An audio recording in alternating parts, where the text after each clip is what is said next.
talaga akong ginagawa kay Ganji. Sa totoo lang po, sinabi niya pa nga po sa akin na siya lang daw po yung karapat-dapat na representative ng section namin para sa science fair. So, ano to? Pinapalabas mo na my daughter's a liar? Ha? Mrs., hindi marunong magsinungaling ang anak mo.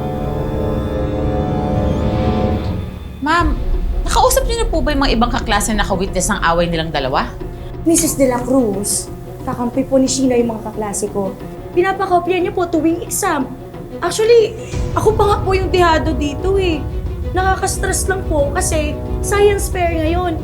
Imbis na nandun ako, nandito ako sa office at nag-e-explain. Ganyan ba talaga pinalaki ang anak mo? Ha? Well, kung sa bagay, paano nga ba naman lalaki na matino yan?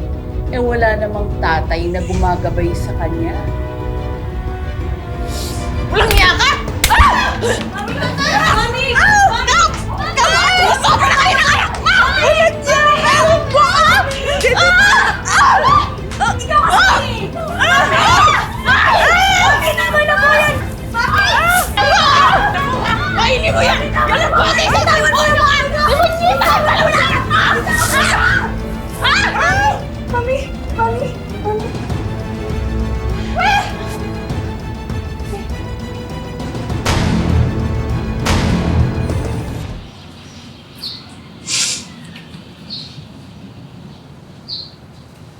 Sheena, anong ginagawa mo dito? Anong ginagawa mo dito sa OB-GYN clinic?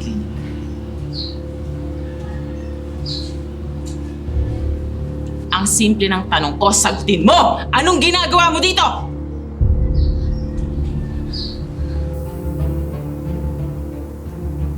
Sumagot ka.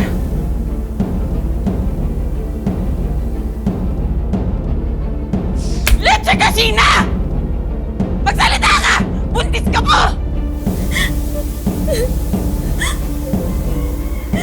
I'm sorry! Patawarin mo ako, Ma. I'm sorry! Patawarin mo ako! Leche kang bata ko! Lahat pinigin ko sa'yo! Ha? Kahit nag-iisa lang ako! Ha? Bakit ka nagkaganyan? Umiyo ka! Umiyo ka! Sinong tatay nang dinadala mo? Ha? Kaklase mo? Chatmate? Teacher?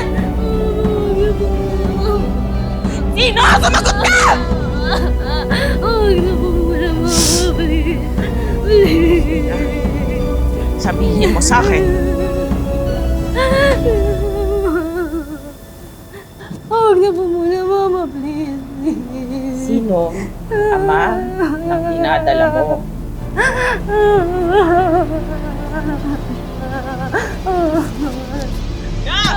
Sumagot ka! Si Kuya Obet po! Siya po! Si Kuya Obet po yung tatay, Mama! Sorry! Yung kababata ang kapitbahay natin?